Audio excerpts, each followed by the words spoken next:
Kolkata news TV থেকে প্রথমে headline. খাস কলকাতায় ফের তরুণী শ্লীলতাহানি, চলন্ত বাসে হেনস্থার অভিযোগে গ্রেপ্তার যুবক। বন্যা নিয়ে চাপানুতরের মাঝে ইউনূসের সঙ্গে সৌজন্য সাক্ষাৎ ভারতের হাইকমিশনারের। কলকাতায় এসে নিখোঁজ the diary of West Bengal ছবির পরিচালক। মমতাকে সাহায্যের আর্জি কঙ্গনার। ত্রিপুরার গোমতী নদীর বাঁধ খোলায় বাংলাদেশে বন্যা, বিবৃতি দিয়ে কি জানালো ভারত সরকার? আন্দোলনকারীদের দাবি মানল স্বাস্থ্য ভবন, সরানো হলো আরজিকরের প্রশাসনিক মাথাদের, অপসারিত সন্দীপও। বিস্তারিত খবরে যাওয়ার আগে ভিডিওটিতে লাইক দিয়ে চ্যানেলটি কলকাতা নিউজ টিভি সাবস্ক্রাইব করে রাখুন। আরজিকর কাণ্ডের ক্ষত দগদগে, তারই মধ্যে ফের রাতের কলকাতায় ঘটে গেল আরও এক অপ্রীতিকর ঘটনা। এবার চলন্ত বাসে এক তরুণীকে শ্লীলতাহানির অভিযোগ উঠল। যদিও সাহসের উপস্থিত বুদ্ধির জেরে তরুণীর রুখে দাঁড়িয়ে অভিযুক্তকে তুলে দিলেন পুলিশের হাতে। বেহালার এই ঘটনায় কোনো লিখিত অভিযোগ এখনো দায়ের হয়নি বলেই জানা গিয়েছে। বৃহস্পতিবার রাতে এক তরুণী বাসে ফিরছিলেন বেহালায়। অভিযোগ, শখের বাজারের কাছে চলন্ত বাসে তার সঙ্গে অসভ্যতা শুরু করে এক যুবক। শ্লীলতাহানি করা হয় বলে অভিযোগ। রুখে দাঁড়ান তরুণী। তিনি সঙ্গে সঙ্গে কলকাতা পুলিশের জরুরি পরিষেবার জন্য নির্ধারিত 100 নম্বরে ডায়াল করেন। পুলিশকে ঘটনার কথা জানান। এরপর বাসটি চৌরাস্তার কাছে পৌঁছলে সেখানে কর্তব্যরত ট্রাফিক পুলিশ বাস থামিয়ে অভিযুক্তকে গ্রেপ্তার করে বলে খবর। তরুণীকে নিরাপদে বাড়ি পৌঁছে দেওয়া হয়। ধৃতকে থানায় নিয়ে যায় পুলিশ। তবে তরুণী কোনো লিখিত অভিযোগ দায়ের করেননি বলে পুলিশ সূত্রে খবর। তবে সাহস আর উপস্থিত বুদ্ধির জেরে চলন্ত বাসে এমন শ্লীলতাহানির ঘটনা রুখে দিয়েছেন তরুণী নিজেই।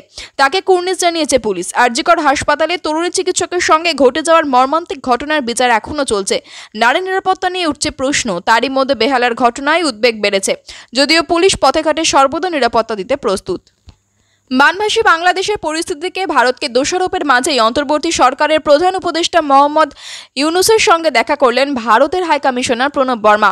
বৃহস্পতিবার বিকেল 4টে নাগাদ রাষ্ট্রীয় অতিথি ভবন যমুনায় সাক্ষাৎ হয় তাদের। বৈঠক শেষে বাংলাদেশের পরিবেশ, বন ও জলবায়ু পরিবর্তন মন্ত্রকের উপদেষ্টা জানিয়েছেন, বর্তমানের বন্যা পরিস্থিতি ও ভবিষ্যতে তা নিয়ন্ত্রণ নিয়ে ভারতের সঙ্গে বৈঠক হওয়ার কথা। তবে সূত্রের খবর, বন্যা পরিস্থিতি নিয়ে আলোচনা ছাড়াও প্রণব বর্মা দুদেশের যৌথ নিরাপত্তা ইস্যু, বাণিজ্যিক বিষয় এবং সর্বোপরি এতদিনের পারস্পরিক সুসম্পর্ক বজায় রাখার উপর জোর দিয়েছেন এদিনের বৈঠকে। ডক্টর ইউনূসের নেতৃত্বে অন্তর্বর্তী চলাকালীন সরকারের সদিচ্ছায় প্রতিবেশী দেশে শান্তি ফিরবে বলেও আশা প্রকাশ করছেন ভারতের হাই কমিশনার। এদিন তাদের বৈঠক শেষে ইউনূসের প্রেস সচিব শফিকুল আলম সাংবাদিকদের মুখোমুখি হয়ে জানান, ইতিমধ্যে দুই দেশের সম্পর্ক অটুট রাখতে ইতিমধ্যেই পদক্ষেপ করা হয়েছে এবং কূটনৈতিক দিক থেকে সব রকম সহায়তা করা হয়েছে। 2023 সালের মে মাসে মুক্তি পেয়েছিল পরিচালক Sanoj Mishra the diary of West Bengal ছবি ট্রেলার।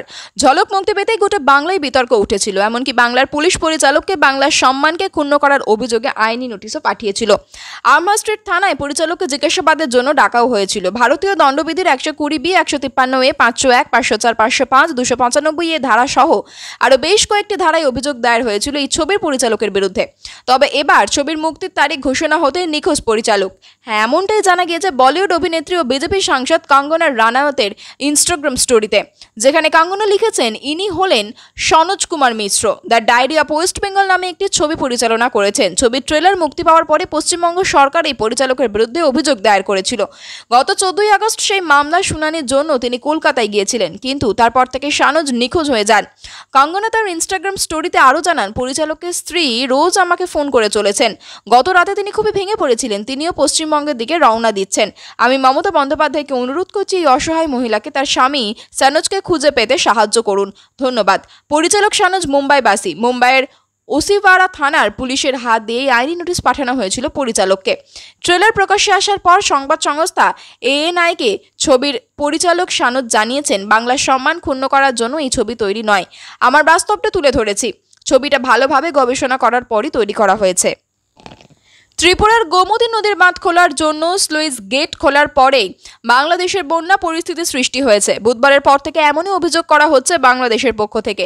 বাংলাদেশের সেই অভিযোগ খারিজ করল ভারত। ভারতের বিদেশ মন্ত্রকের পক্ষ থেকে বিবৃতি দিয়ে জানানো হয়েছে, বাংলাদেশ যে অভিযোগ করছে তা সত্য নয়।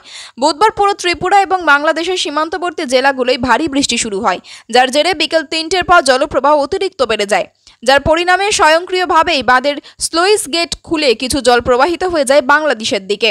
এরপর থেকেই সমাজ মাধ্যমে অভিযোগ উঠতে শুরু করে ধলাই জেলায় গোমতী নদীর ডুম্বুর বাঁধের গেট খোলার পরই বাংলাদেশের পূর্বাঞ্চলের সীমান্তবর্তী জেলাগুলোই বন্যা পরিস্থিতির সৃষ্টি হয়েছে। বৃহস্পতিবার ভারতের বিদেশ মন্ত্রকের পক্ষ থেকে বিবৃতি দিয়ে সেই অভিযোগ অস্বীকার করা হয়। বিবৃতিতে বলা হয়েছে, আমরা উল্লেখ করতে চাই যে ভারত ও বাংলাদেশের মধ্য দিয়ে প্রবাহিত গোমতী নদীর অববাহিকা এলাকায় কয়েকদিন ধরে এবছরের সবচেয়ে বেশি বৃষ্টি হয়েছে। বাংলাদেশ সভায় এই বন্যা মূলত বাঁধের ভাটার দিকে বৃহৎ অববাহিকার বৃষ্টিজনিত জলপ্রবাহের কারণ ঘটেছে। বিদেশ মন্ত্রক আরও জানিয়েছে, বাংলাদেশের সীমান্ত থেকে 120 কিলোমিটারেরও বেশি উজানে ডুম্বুর বাঁধের অবস্থান। এটা কম উচ্চতার বাঁধ। এখানে উৎপাদিত বিদ্যুৎ একটি গ্রিডে যুক্ত হয় এবং 40 মেগাওয়াট বিদ্যুৎ ত্রিপুরা থেকে বাংলাদেশে যায়। গোমতী নদীর অববাহিকায় দ্বিপাক্ষিক চুক্তির ভিত্তিতে 3টি জায়গায় জলপ্রবাহ পর্যবেক্ষণ কেন্দ্র রয়েছে। বাঁধ থেকে অতিরিক্ত জল ছাড়ার বিষয়টি নজরে আসেনি। সরকারি স্তরে কোনো অভিযোগ না আসার সত্ত্বেও ভারতের এই বিবৃতিতে মনে করা হচ্ছে সদ্য গঠিত মোহাম্মদ ইউনূসের নেতৃত্বাধীন অন্তর্বর্তী সরকারের সঙ্গে টানাপোড়েন এড়াতে সতর্ক ভারত। একাধিক দাবি তুলে বুধবার স্বাস্থ্য ভবন অভিযান করে ডেপুটেশন জমা দেন আরজি করের আন্দোলনকারী জুনিয়র চিকিৎসকেরা। সেখানে পড়ুয়াদের দাবি করেছিল আরজি করের প্রশাসনিক কর্তাদের সরাতে হবে। পাশাপাশি ন্যাশনাল মেডিকেল কলেজের অধ্যক্ষ পদ থেকে সন্দীপ ঘোষের নিয়োগের সার্কুলারও প্রত্যাহার করতে হবে। আন্দোলনকারী চিকিৎসকদের সমস্ত দাবি মেনে নিল স্বাস্থ্য ভবন, তবে এতেও কর্মবিরতি তোলার সিদ্ধান্ত নেয়নি জুনিয়র চিকিৎসকরা।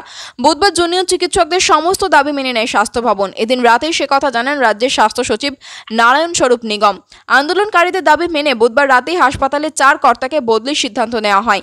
তাদের মধ্যে রয়েছেন হাসপাতালের সুপার বুলবুল মুখোপাধ্যায়, অতিরিক্ত সুপার সদ্য দায়িত্বে আসা অধ্যক্ষ সুব্রতা পাল এবং চেস্ট মেডিসিন বিভাগের প্রধান। পাশাপাশি সন্দীপ ঘোষকেও ন্যাশনাল মেডিকেলের অধ্যক্ষ পদ থেকে সরানোর কথা ঘোষণা করেন স্বাস্থ্য সচিব। স্বাস্থ্য ভবন সমস্ত দাবি মেনে নিলেও এখনই কর্মবিরতি প্রত্যাহার করেছেন না আন্দোলনকারীরা। আন্দোলনকারী পড়ুয়া মোহাম্মদ আহমেদ লস্কর বলেন, আমাদের দাবি সন্দীপ ঘোষ যাতে ভবিষ্যতে কোনো প্রশাসনিক কাজে যোগ দিতে না পারেন সেটা নিশ্চিত করতে হবে। আমাদের দাবি যতক্ষণ না পূরণ হচ্ছে ততক্ষণ কর্মবিরতি চলবে। দাবি পূরণ হওয়ার পর আমাদের জিবি বৈঠক বসবে, সেখানেই যাবতীয় সিদ্ধান্ত নেওয়া হবে। বুধবার সিজিও কমপ্লেক্স থেকে স্বাস্থ্য ভবন অভিযান করেন জুনিয়র চিকিৎসকরা। অভিযান শেষে স্বাস্থ্য ভবনে গিয়ে ডেপুটেশন জমা দেন চিকিৎসকদের প্রতিনিধি দল। আন্দোলনকারীদের দাবি ছিল আরজি করের বর্তমান অধ্যক্ষ সুব্রতা পাল সহ হাসপাতালের সুপার, অতিরিক্ত সুপার এবং চেস্ট মেডিসিনের প্রধানকে সরাতে হবে। তবে ডেপুটেশন জমা দিয়ে বেরিয়ে সাংবাদিকদের সামনে চিকিৎসকরা জানিয়েছিলেন স্বাস্থ্য ভবনের ভূমিকায় তারা হতাশ।